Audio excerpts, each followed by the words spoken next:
இந்த மாதிரி ஒரு முறை சாம்பார் வச்சு பாருங்கள். வேறு ரசம் தயிர் எதுவுமே கேட்க மாட்டாங்க. ஃபுல்லாக சாதத்துலேயும் சாம்பார்லேயும் ஊற்றி சாப்பிட்ருவாங்க.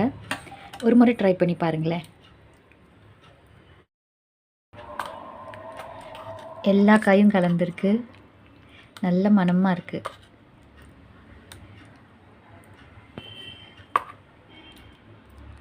இப்போ இந்த சாம்பார் எப்படி வைக்கிறதுன்னு பார்க்கலாமா?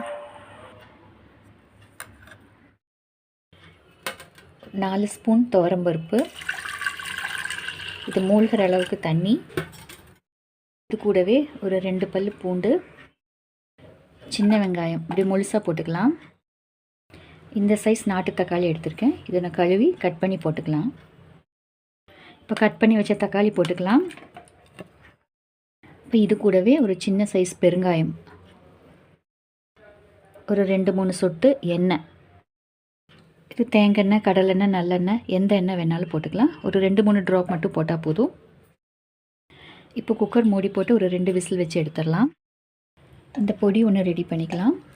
கருவேப்பிலை கொஞ்சம், ஒரு 1/4 டீஸ்பூன் கடலைப்பருப்பு, ஒரு காஞ்ச மிளகாய், 1/2 டீஸ்பூன் வரக்கொத்தமல்லி, 1/4 டீஸ்பூன் சீரகம், 1/2 டீஸ்பூன் மிளகு, 1/4 டீஸ்பூன் வெந்தயம். இதெல்லாம் நல்லா வறுத்துட்டு பவுடர் பண்ணி எடுத்துக்கலாம். ஒரு நல்ல வாசனை வர வரைக்கும் வறுத்து எடுத்துக்கலாம். ரொம்ப கருக்கிட வேண்டாம்.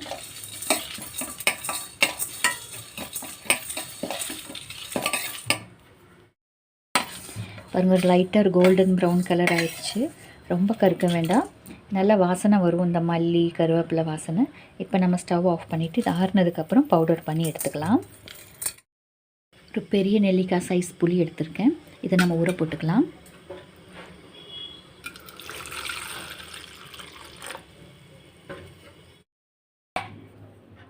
வறுத்து அரைச்சாச்சு. பாருங்கள், நல்ல வாசமாக இருக்குது. இப்போ சாம்பாருக்கு தேவையான காய்கறி எடுத்து வச்சுருக்கேன்.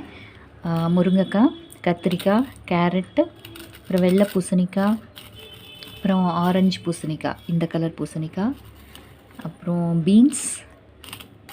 இருக்கிற காயெல்லாம் கொஞ்சம் கொஞ்சம் எடுத்தாச்சு. சாம்பார் வைக்கிறதுக்கு வானலி வச்சு கொஞ்சம் எண்ணெய் ஊற்றிருக்கேன். கடலெண்ணெய், கடுகு, வெந்தயம், கொஞ்சம் கடலைப்பருப்பு, சீரகம். இப்போ இது கூடவே ஒரு கைப்பிடி அளவு சின்ன வெங்காயம், பச்சை மிளகாய், கருவேப்பிலை.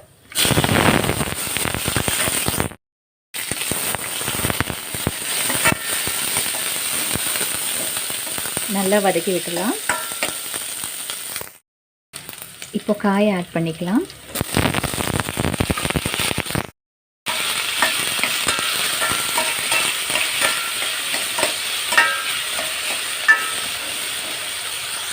இப்போதுக்கு தேவையான அளவுக்கு உப்பு.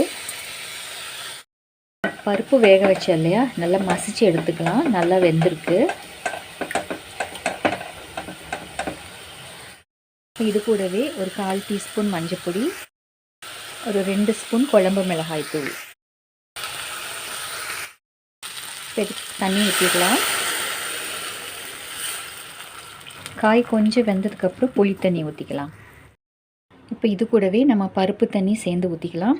பருப்பு வெந்து கடைஞ்சி வச்சுருக்கோம் இல்லையா,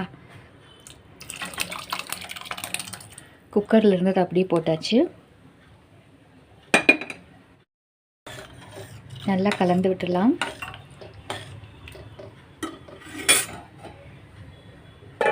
வேகட்டும். இப்போ காயெல்லாம் ஒரு 3/4 வாசி வெந்துருச்சு. இப்போ நம்ம புளி தண்ணி ஊற்றிக்கலாம்.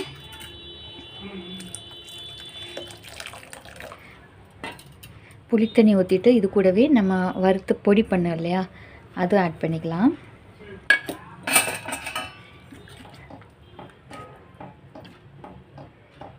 கொஞ்சம் கொதிக்கட்டும். இப்போ சாம்பாரில் நல்லா கொதிக்க ஆரம்பிச்சிருச்சு. நல்ல வாசனையாகவும் இருக்குது அந்த பொடியை ஆட் பண்ணதுக்கப்புறம். இப்போ நம்ம மல்லி இலை போட்டுக்கலாம். ஸ்டவ் ஆஃப் பண்ணிடலாம். மல்லி இலை போட்டுட்டு இன்னும் ஒரே ஒன்று தான் ஆட் பண்ணணும். அது என்னென்னா கொஞ்சம் கரும்பு சர்க்கரை இல்லைன்னா உருண்டை வெல்லம் இருக்கு இல்லையா, அது கொஞ்சம் ஆட் பண்ணும்போது டேஸ்ட் ரொம்ப நல்லாயிருக்கும். இது கூடவே நெய்யும் ஆட் பண்ணிக்கலாம். நெய் சாப்பிடும்போது ஆட் பண்ணிக்கலான்னு விட்டாச்சு, மொத்த குழம்புலேயே ஆட் பண்ணல. நெய் இதுக்குள்ளேயே ஊற்றும்போது ரொம்ப நல்லாயிருக்கும், நல்ல வாசனையாக. இந்த சாம்பார் சாப்பாட்டுக்கு மட்டும் இல்லாமல் நம்ம இட்லி தோசைக்கும் நல்லாயிருக்கும். அவ்வளோதான், ரெடி ஆயிடுச்சு.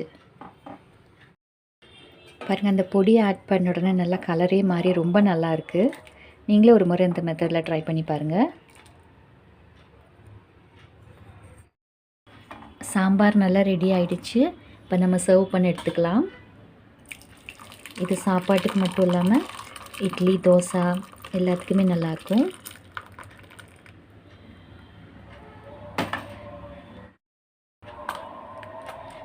எல்லா காயும் கலந்துருக்கு, நல்ல மணமாக இருக்குது. இது ஒரு முறை ட்ரை பண்ணி பார்த்துட்டு எப்படி இருந்ததுன்னு சொல்லுங்கள். இது ஈஸி ரெசிபி தான். பருப்பு மட்டும் வேக வச்சா 10 மினிட்ஸில் ரெடி பண்ணிடலாம். இந்த சேனலில் வந்துட்டு இந்த மாதிரி சிம்பிளான குக்கிங் வீடியோஸ் இருக்குது, அப்டேட்ஸ் இருக்குது. அப்புறம் சின்ன சின்ன குக்கிங் பண்ணிவிட்டு அதை டிஸ்ப்ளேயும் பண்ணுவேன். உங்களுக்கு பிடிச்சிருந்தா சப்ஸ்கிரைப் பண்ணிவிட்டு பாருங்கள். தேங்க்யூ.